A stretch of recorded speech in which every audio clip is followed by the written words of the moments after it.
Wow, what a quarter.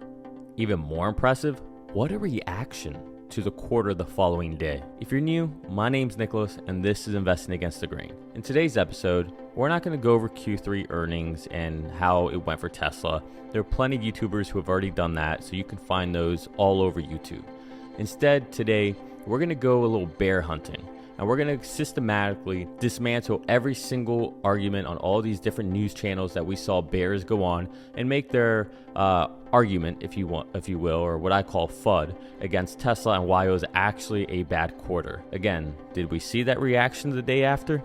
Yeah, not too bad if you ask me. But before we do that, what we're going to do is we're going to take a look at my prediction for what would happen to the stock the day after earnings. We'll have a look at that and then we'll just dive into doing some, good old-fashioned bear hunting. But before we do that, do me a favor, hit the like button, hit the subscribe button, ring that bell, and let's get into it. In the spirit of making predictions here, I do want to make a little prediction. I don't think Tesla stock is going to react the way it has in previous quarters. Previous quarters, after earnings are reported, Tesla stock tends to fall, even if it's a great quarter, right? We tend to have to wait 3 to 5 days before we get a true reflection, a true reaction. I think that this quarter, if it's as solid or better than what we saw last quarter, my prediction is that we blow past where we currently are.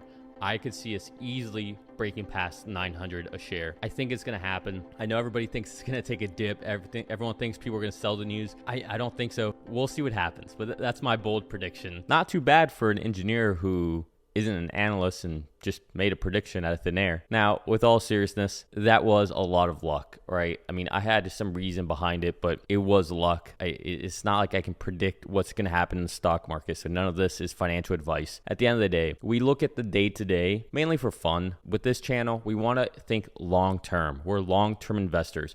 We're thinking 5-10 years out. Looking at the day-to-day, looking at quarter-to-quarter, looking at earnings, it's fun. So I encourage you to always have fun with your investments. Just remember, at the end of the day, we hold for the long term. We're not traders. We're not gamblers. We hold. With that said, let's start hunting some bears. Tesla, the car company, not the 80s heavy metal band, but it was a pretty rockin' quarter for Tesla. Record sales, gross margins up above 30%, and the company making changes to its battery technology. Let's talk about it all with Gordon Johnson, CEO and founder of GLJ Research, and Gene Munster, managing partner at Loop. And Gene, I caught you on Fast Money last night, so I want to follow up on something that's a little bit, I'll call it WBI, wonky but important, and that is this battery switch. It's not going to get all the headlines. They're going to a lithium ion phosphate battery, LFP, for whatever reason is the acronym. I have to pause it there. Sorry, the engineer in me will not let this pass. He calls it wonky, that they call it LFP. Okay, first of all, you said it wrong. It's not a lithium ion battery, okay? It's a lithium iron phosphate battery.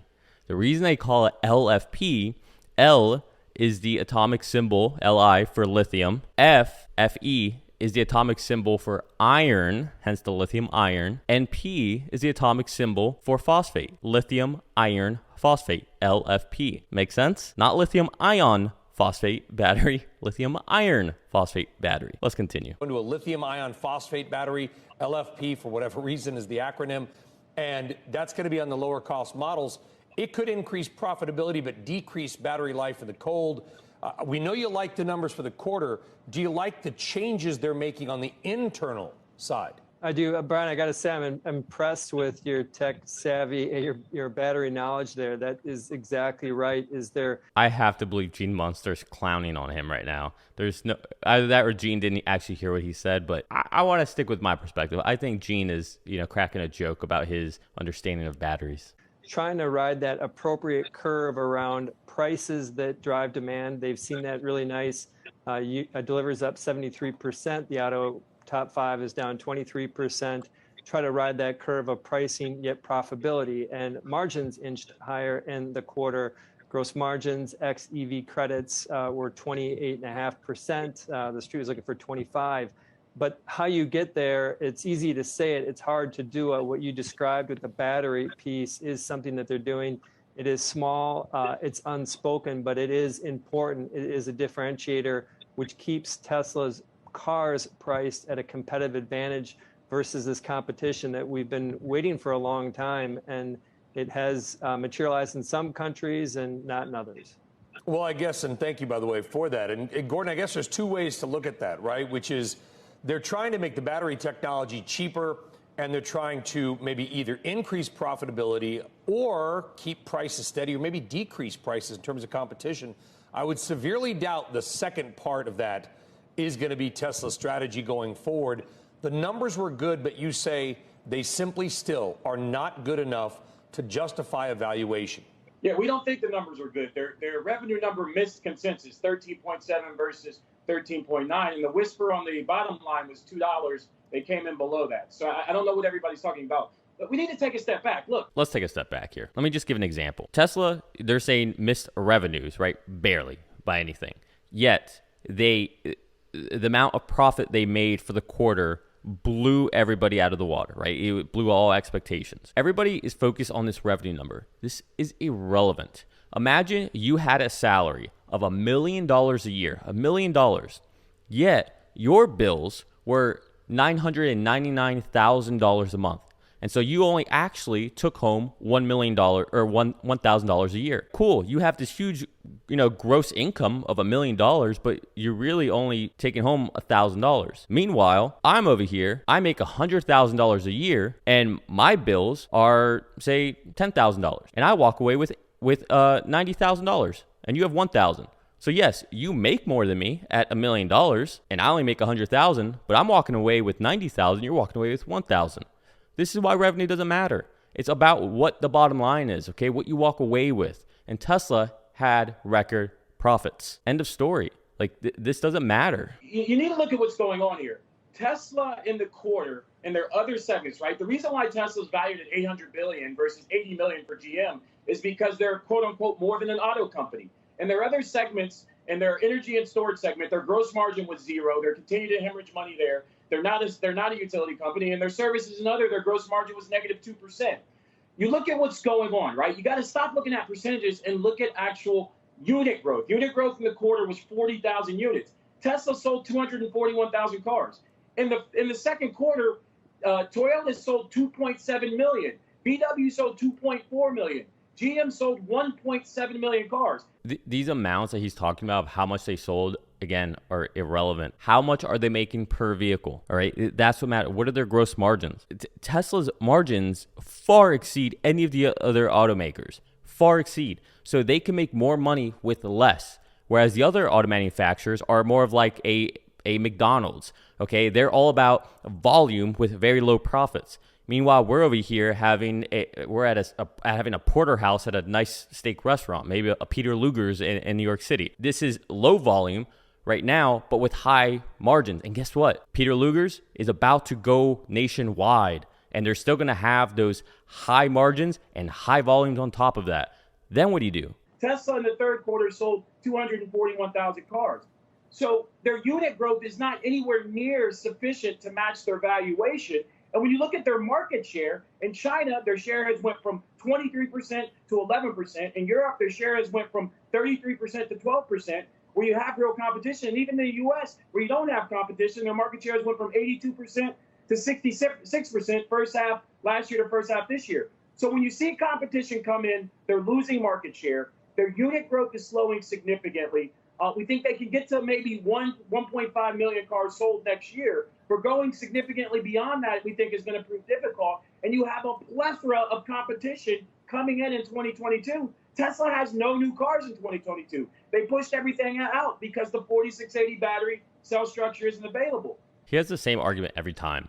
You notice how earlier Gordon said we need to stop looking at percentages, yet now all he wants to do is list off percentages, how Tesla's losing market share. Again, they're not losing market share. This is very basic math. If I have a pie chart here and I own 100% of that pie, right? And that's Tesla owning the entire electric vehicle market. They own all of it. If one company comes in there and sells a vehicle, even if it's just one vehicle, right? That means that they have a piece of that chart. He would say that means Tesla's losing market share. That's an idiotic way to think. Meanwhile, that pie chart is growing bigger and bigger and bigger. Why? Because it's not an EV market. It's an automotive market. And the EV segment of it is eating into the ICE part of that market. So that's growing increasingly. And again, just does it pass the eye test? If they're losing market share, why do they keep having record-breaking quarters every single quarter? Why do they keep having record sales? Not just in the US, in every country, in every continent. Why? Because they're losing market share? That's why they keep growing unprecedentedly? That's why they keep growing in an exponential fashion? Okay, sure. So when you look at all that, you also consider their guiding gross margins. Gordon, that's why they're making the changes on the battery. That's the exact point that I just tried to make. They're making that changes on the battery because it's easier to source.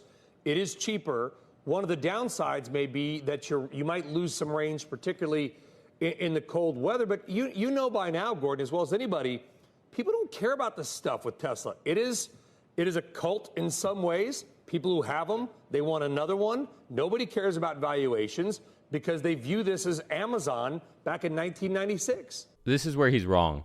Notice all the adjectives he used, right? People are fans of it. It's like a cult, all these things. What is that reminiscent of? Apple. Yeah, and look how well Apple did. Look how much of the market they dominated.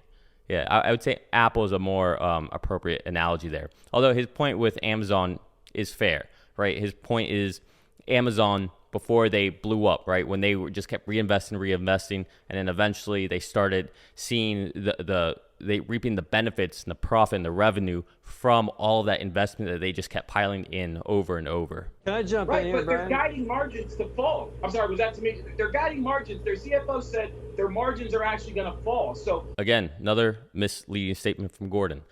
Did Zach say that their margins would fall? Yes, he did say that. Why?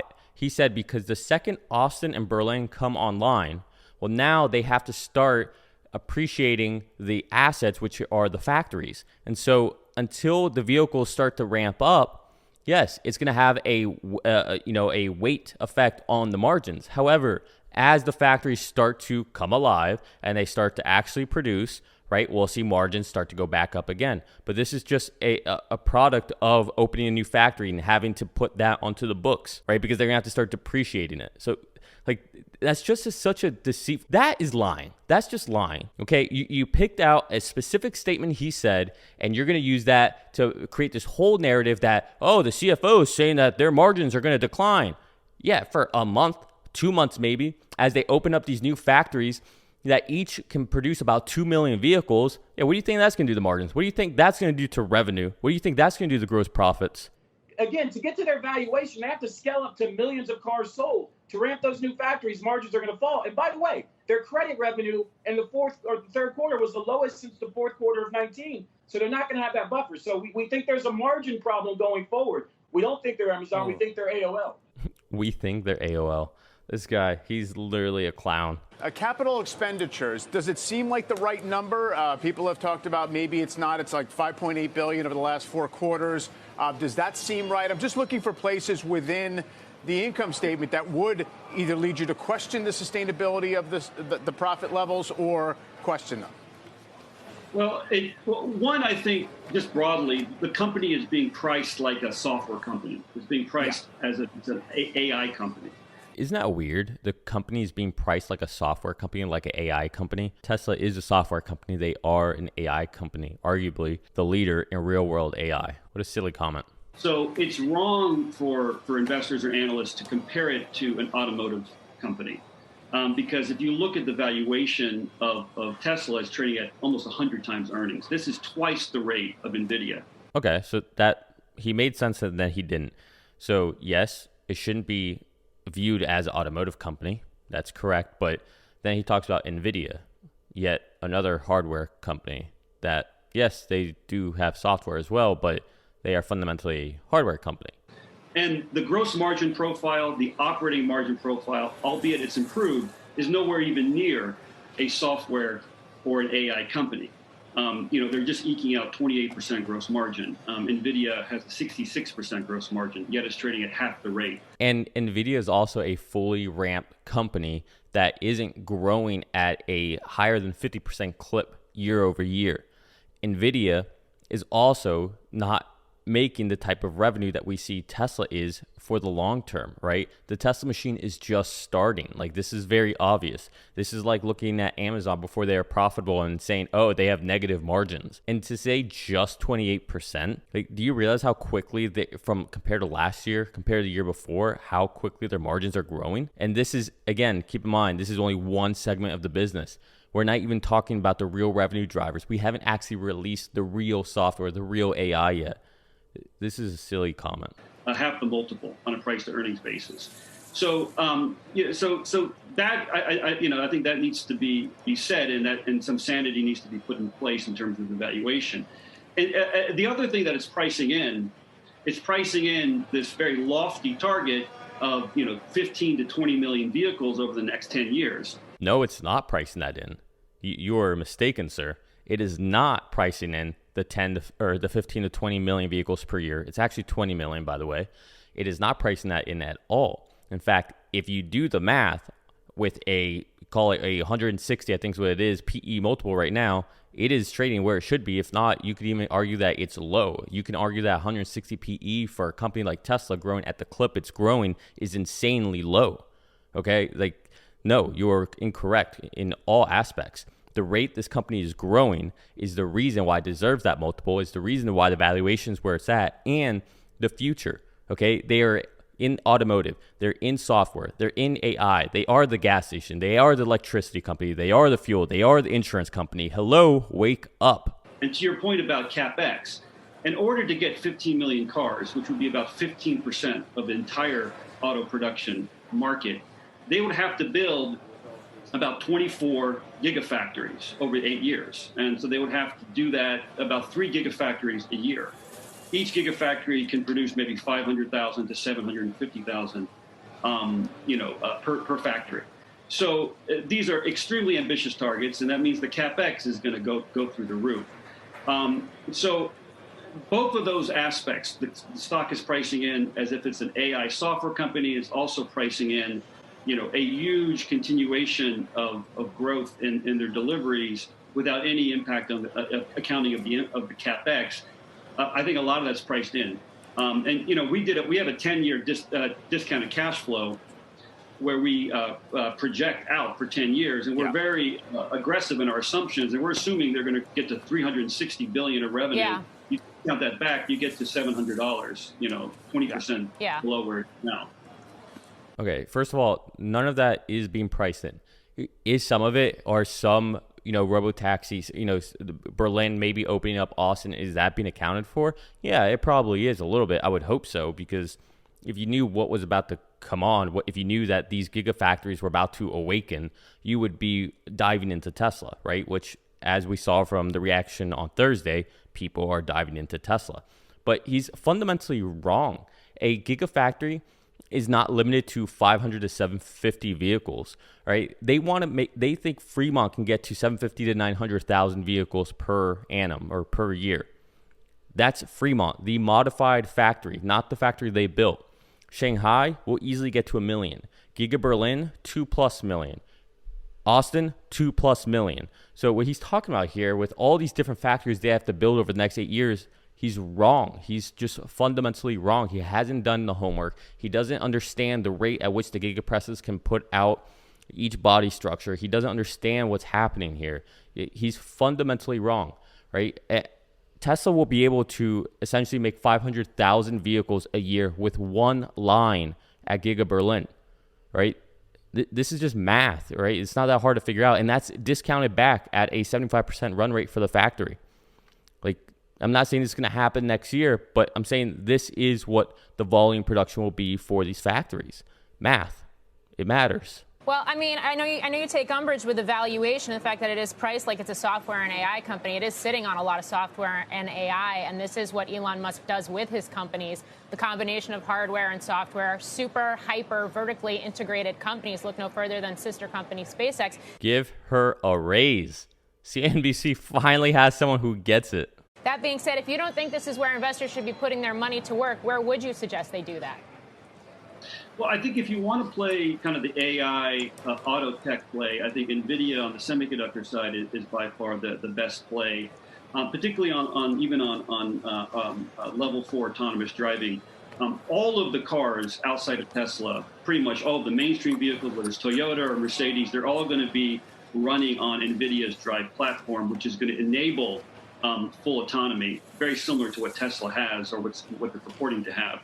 So NVIDIA is going to drive most of the autonomous driving on the semiconductor side. I don't understand the logic here. So Tesla is not a software company because they have cars. So we don't price them as a software or AI company. But NVIDIA, they are a software company and they're an AI company. What do? They make chips. They make GPUs. Is that not hardware? It's the same logic. But for some reason, NVIDIA makes sense for him. Also, the whole premise that everybody's going to be using NVIDIA chips, wrong. Fundamentally wrong. All right? The leaders in the world with AI, whether you look at a Google, Apple, a Tesla, they're all creating their own or designing their own chips.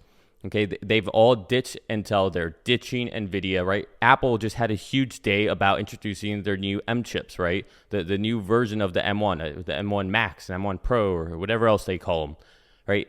The industry is moving towards people designing their own chips for their personal needs. So NVIDIA will still be the leader for generalized GPUs and generalized chips, just as AMD and Intel will. But these companies are choosing to design their own chips, right? This, again, you're behind the 8 ball on this, my friend. All right, after hours, shares of Tesla are down slightly, about 1%. They closed up today, partially because everyone is expecting earnings, which we just got. As Jared was telling us, they actually delivered more vehicles than Wall Street was expecting. Revenue missed slightly there. The Street was expecting about $13.9 billion. Revenue came in just shy of that number. But to break all of this down. So this was interesting to me because when I saw this on Yahoo Finance, they said that they missed revenue, yet CNBC and Bloomberg reported they beat revenue, but Gordon Johnson says they missed revenues. I mean, I don't really understand. Like, people were talking about they missed the whisper, and then they were saying the whisper was the analyst. Again, I'm just an engineer. I'm not an analyst, but you know, I think CNBC, you could say, is arguably the place that you would rely the most on whether or not you beat something. Again, I'll have to look into this, but last I checked, Tesla did beat on revenue. And even if they didn't, okay, so they made more money with less revenue. That's a good thing. That's an amazing thing. And to talk about their recent price target of almost $3,000. Do you see his face on that? Almost $3,000? Like, he's like so shocked, like he didn't know about this? Like he hasn't even heard of ARK Invest? Let's look at that reaction again. Recent price target of almost $3,000. For Tesla stock by 2025. We invite into the stream Tasha Keeney, ARK Invest analyst, and it's good to have you here. I do want to get to you on that $3,000 price target, and I appreciate you sending that note through to us. But I am curious, what do you think about what they've just reported to us? More cars in the street expected, but revenue still missed. Yeah, I think with Tesla, it's an innovation stock at ARK Invest. We're focused on innovation. We're long-term investors. So, you know, I think like any other quarter, you have to stay focused on that long-term picture. They are long-term investors. They're long-term holders. With any given quarter, you need to focus on the long-term perspective. Long-term. That's the thesis of this channel. That's how we invest. Yes, we go all in into companies like Tesla, but we hold for the long term. We have the eye on the bigger prize, right? Short-term pain for long-term gain, right? That we want that big wealth. We don't want this day trading. And Tasha Keeney of ARK Invest says this beautifully right here. And so, you know, what I saw in the report, I think, well, we're excited about the wider release of full self-driving beta. We think that could be a very profitable business if they're able to launch a robo-taxi network. So I'm excited to hear more about that on the call. So, you know, in general, I think you have to focus on the long term here with Tesla. You mentioned it, revenue is slightly below estimates, but I think the big picture is, you know, they're slightly more adaptable than a traditional car company as well. We've seen that with the chip shortage. They have the hardware and software talent to write their own firmware and to switch suppliers if necessary. So I think they're, you know, they'll continue to be a leader in EVs, and they could be one of the first companies to launch a robo-taxi network at scale. Isn't it funny how during a video conference interview with Tasha Kinney of ARK Invest. You're just Yahoo Finance, okay? You're like maybe a third tier type finance information network, whatever you want to call yourself. And while you have ARK Invest on for an interview, you choose to not even show their face. You're going to spend almost 30 seconds of this interview just showing Tesla down after hours, right after they had earnings. Like, it just seems so disingenuous. Like, what are you doing here? Like, who made that decision to, yes, let's go away from Tasha Kinney's face to just this graphic of just the stock down after hours? Silly. Tasha, that's interesting because supply chain issues obviously has been a massive concern here for automakers over the last several months. And Elon Musk, he did mention some potential challenges here during the annual investor meeting earlier this month. But I guess just in terms of short-term risk, how worried are you that this could potentially affect the numbers that we could get for the current quarter? Is this serious? So Tasha Kinney just got done saying, think about the long term. We're long-term investors. With any given quarter, think about the long term. And what does she come in with? So are you worried about the short term? Are you worried about the next quarter? Are you not listening to the person you're speaking to? Well, I think we've already seen them push back some production timelines for a few of their vehicle types. So we've already seen some effects. And, you mentioned it, Tesla's not immune to some of the supply chain shortages. I think, again, that you said it, it's a short-term phenomenon. I think long-term, what are we looking at? Well, electric vehicles are becoming a higher share of total vehicles sold. I think that if you're a traditional automaker, I'd be very worried about the chip shortage. I think there's a possibility for a glut, especially if electric vehicles continue to take share. And perhaps, gas-powered car sales will not bounce back to the levels that traditional automakers expect them to. So from that perspective, I think Tesla's in a great position. So we see there her pivot from the short-term question to saying, again, long-term, right? Long-term perspective. And it's funny how she gives a slight like head nod to the fact that these ICE manufacturers, these OEMs, might be in a real big trouble, right? They might, not be able to keep up with the electric vehicle movement, and they may suffer in the long term and even perhaps go bankrupt, is what she's alluding to. Now, she didn't say that. I'm putting words in her mouth, but I think you'll see in a second, she says it a little more, with conviction coming up. You would win a battle of wits with me when it comes to these kinds of discussions, because this is what you do professionally. But I have to ask help those of us who don't understand the Tesla phenomenon. You just brought up traditional car makers. The market cap for Ford is roughly like $30 billion. For General Motors, it's around $7 billion. Combined, they're both $100 billion. Tesla's market cap is $860 billion. And yet, both Ford and GM outproduce them, outsell them, and they've got offerings of electric vehicles that are quite popular. Aren't they going to leave Tesla in the dust? And how do you get to a $3,000 price target on the stock with that kind of competition in the future? First of all, no. Ford and GM are not going to leave Tesla in the dust. Ford and GM have a massive amount of debt. They have 3 to 6x less of gross margins than Tesla does. In other words, how many vehicles does Ford and GM have to sell just to equate to the profit that Tesla gets with one vehicle? Think about that. Okay, he's fundamentally just drinks so much Kool-Aid. Tesla is just beyond them. And they don't have popular cars. What popular cars do they have? GM had to recall all of the Chevy Bolt. Are you serious? What's popular? Their Hummer that isn't out? That doesn't come out until 2022? What's popular? Ford's Mach-E? Are you kidding me? The thing barely sells. Like, Mustang has literally from here down. Hopefully this is the right angle for the camera, but they have a declining rate of sale of Mustang. And not just the Mach-E. The Mustang brand has seen declining sales. So what is he talking about? What are these popular vehicles they have? Yes, well, we think that the auto market could consolidate. We think the auto market can consolidate. In other words, companies will go bankrupt or they will have to merge, a la Stellantis, right? So this is what she's saying. And she says it a little more adamantly, too. As we see the transition to autonomous electric vehicles. And automakers that don't successfully make that transition may not succeed and may not be around in the next 10 years. So I think when we look at the market cap, everyone's betting on the future of Tesla. You mentioned we have a $3,000 per share price target by 2025. Other automakers are getting their electric vehicle platforms off the ground, and we expect that, by the way. We're forecasting over 40 million EVs sold in the next 5 years. It's not just Tesla that's going to be producing EVs, but what they have today is, better performance batteries for the price, which of course helps with margins, gives them more cash to then build more factories. It's a flywheel. And in terms of autonomous capability, Tesla's the only automaker that's using their customer cars as R&D centers for autonomous driving to train their autopilot software to eventually layer on the capability to create a fully autonomous car.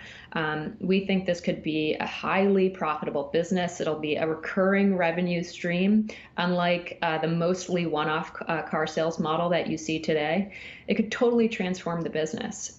So that's what we're looking at over the next 5 years. Tasha, you mentioned some potential consolidation within the industry. Would you say that Tesla could potentially look to acquire another automaker? Where exactly are you seeing some potential for consolidation? Tasha's literally like trying to say it as bluntly as she can. Why would Tesla ever buy another automotive company? No, that's not what she's saying. When she says consolidation, she's talking about Ford and GM merging together. Okay, that's what she's talking about. She's talking about what happened with Stellantis. Maybe VW decides to buy Ford or GM. Right? That's what we mean by consolidating. No, Tesla would be taking steps backwards if they bought any of the OEMs. Like, this is ridiculous. Get it through your head. This isn't that hard. You have her telling you exactly why. Exactly why. Come on. I think that I would be surprised if Tesla were to acquire another automaker. I think it's more that not all of the traditional automakers will succeed. And those that will stand to enjoy, a market that we think will be a great opportunity. So I'm forecasting that the revenues off of autonomous taxi services could be up $9 trillion in the next 10 years. So this is, there's a reason that many companies are investing in this opportunity, but we think it'll be a winner takes most in certain geographic areas. Tesla has a very interesting strategy. It could allow them to scale their autonomous fleet in faster in let's say more cities than traditional automakers approaches, because they're using a camera-based approach. They're not using high definition maps. We think that makes them a little bit more scalable. So that's the Tesla difference. And that's what, actually adoption of autonomous taxis could even surpass our forecasts if Tesla is successful in doing that in the next 5 years. I hope you guys enjoyed this episode. I hope you enjoyed, going a little bear hunting with me. And, hopefully we put a little honesty to the dishonesty that we saw. I hope you guys enjoy your weekend. As always, I appreciate everybody, especially if you stuck to the end. Do us a favor, hit the like button, hit the subscribe button, ring that bell. As always, again, I love you all. Please be safe out there. Enjoy the weekend. Peace.